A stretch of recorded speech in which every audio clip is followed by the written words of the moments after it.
السلام عليكم ومرحبا بكم في قناه طبخ ليلى. وصفتنا ديال اليوم ان شاء الله غادي تكون عباره على كيكه الفلون بكريمه من نفس العجين اللي كتجي لذيذه بزاف. كنتمنى هذه الوصفه هذه تنال اعجابكم. هذا هو الشكل او التزيين اللي غادي نقدم لكم ان شاء الله. ما تنساوش تشتركوا في القناه وكذلك تضغطوا على الجرس باش يوصلكم جديد. خليكم تتابعوا معايا هذه الوصفه. غادي نبداو على بركه الله وغادي نوجدوا الكيكه ديالنا اللي كتجي لذيذه وغادي تعجبكم ان شاء الله. هاد الكيكه هذه غادي نحتاج فيها 3 ديال البيضات، 16 غرام ديال خميره الحلوى او بيكن باودر، كل وحده فيها 8 غرام. غادي نحتاج فلون بنكهه الكراميل.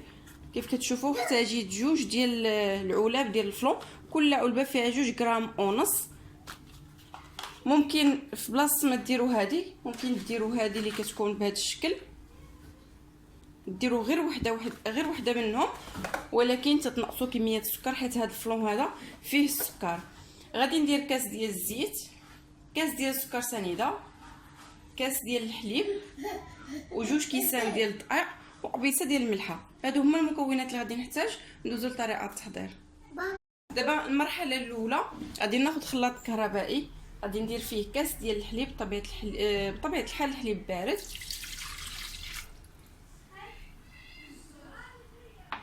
غادي نضيف كاس ديال السكر سنيده او السكر الخشن، كاس ديال الزيت،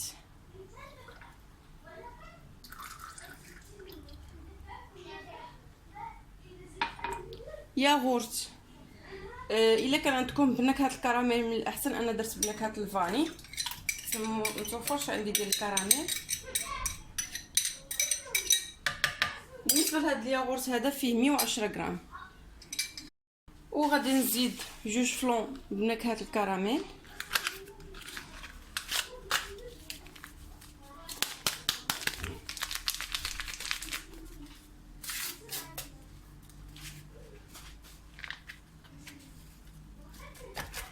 هذه غير المرحله الاولى. المرحله الثانيه من بعد ان شاء الله.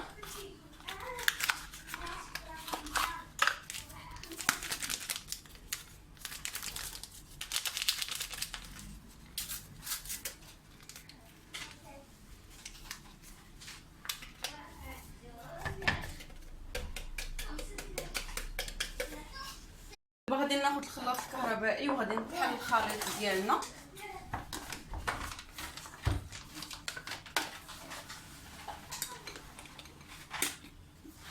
هذه غير المرحله الاولى كيف سبق لي ذكرت.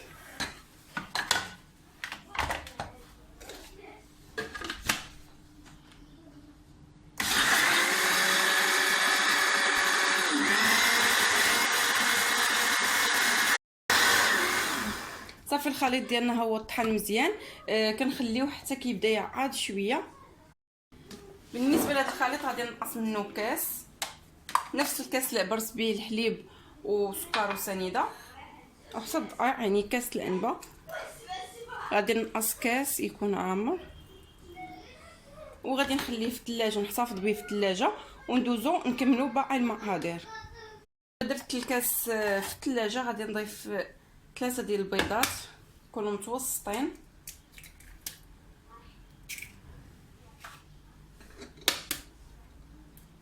هاد الكيكه هادي راه ساهله ودغيا كتوجد، ما كتاخذش وقت كثير كيف شفتوا معايا. غادي نحاول نخلط البيض معاهم مزيان. غادي يبقى ليا غير الدقيق والخمارات.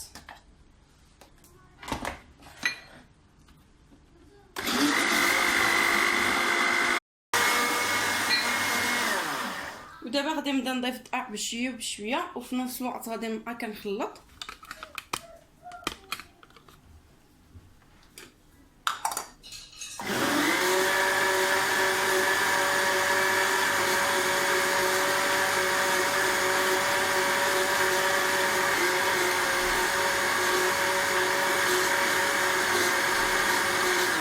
بالنسبه للخمارات غادي نخلطهم مع الدقيق ونغربلهم هما الاولين. غادي ندير جوج خمارات كل وحده فيها 8 غرام، يعني 16 غرام.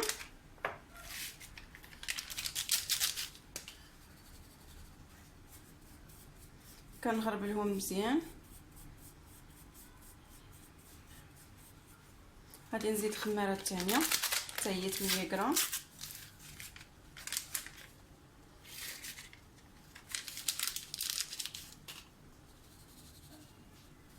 صافي وغادي نبدا نضيف نكمل يعني هاد الدقائق والخمارات نضيفهم للخليط ديال البيض والحليب والزيت و التتمه. صافي دابا غادي نخلط شويه بحال هكا. غادي نخدم الماكينه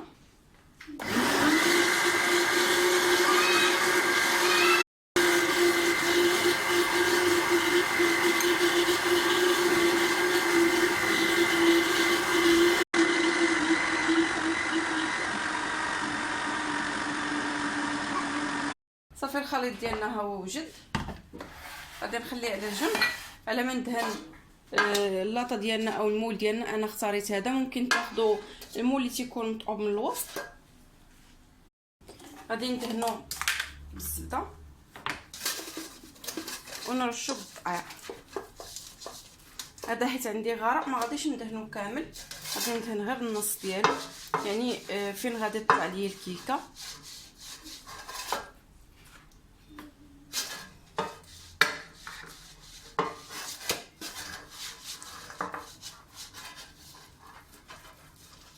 كندهن الجناب مزيان باش ما تلصقش.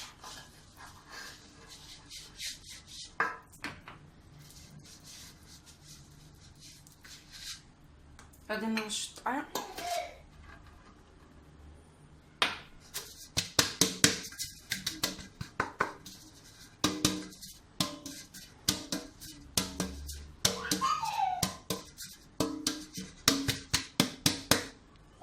صافي. دابا من بعد ما وجدت كلشي غادي ناخذ الخليط ديال الكيكه، ودائما كنهز يدي الفوق وكنخوي، حيت بهذه الطريقه بحال كندخلوا ليها البرد وكتجي طالعه شويه. نهبط الخليط كامل صافي وندخلها للفران بحال اللي كنطيبوا كيكه عاديه.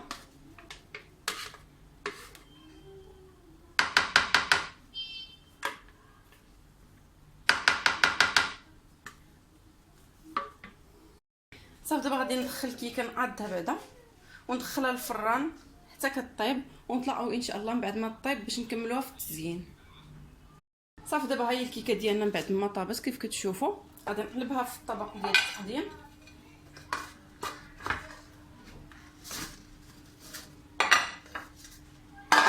كتشوفوا هذا هو الشكل ديالها. غادي نخليها هكا على هذا الوجه التحتاني باش في التزيين تجي معاده. كيف كتشوفوا معايا راه كتجي خفيفه وكتجي زوينه بزاف.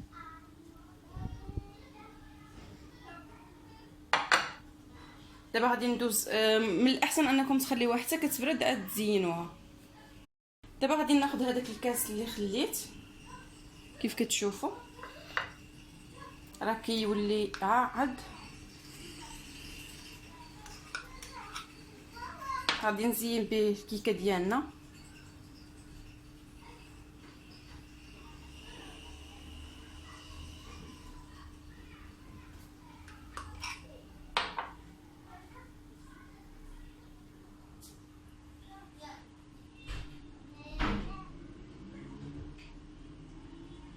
كندوز على الكيكه كامله.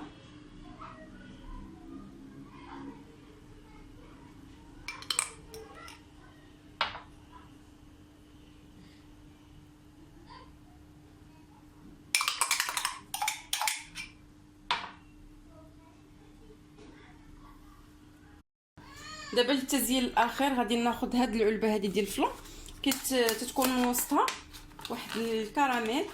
غادي نوريه لكم هذا الكراميل. هذا هو اللي غادي نزين به. ممكن تخليوها غير بحال هكا، انا هذه غير كاضافه. غادي نقطعها شويه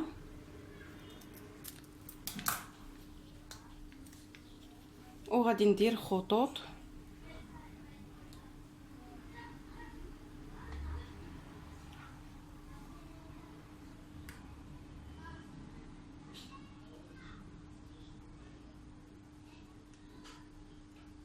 بحال هكا.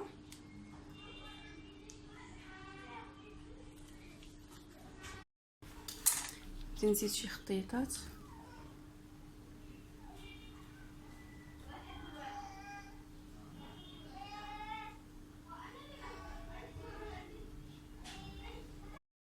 كناخذ الموس كندوز بهذه الطريقه.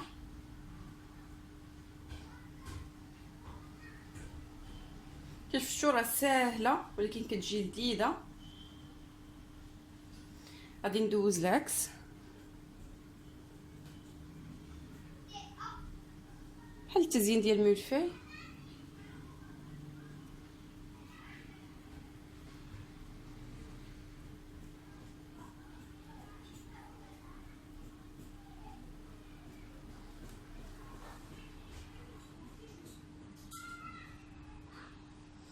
صافي هذا هو الشكل النهائي ديال الكيكه ديالنا.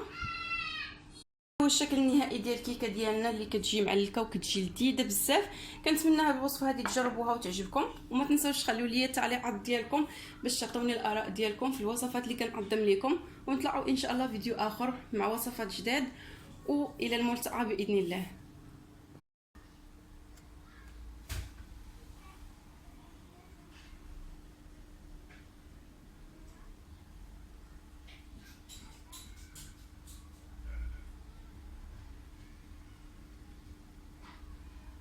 دابا غادي نوريكم كيف كتجي من الداخل. غادي نقطع لكم طريف، ولكن من الاحسن انكم تخليوها حتى كتبرد تماما، يعني ممكن ديروها في الثلاجه.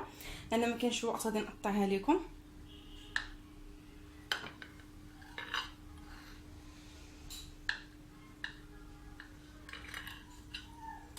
حيت فاش كتخليوها حتى كتبرد هاد الكريمه هادي راه كتشد راسها مزيان.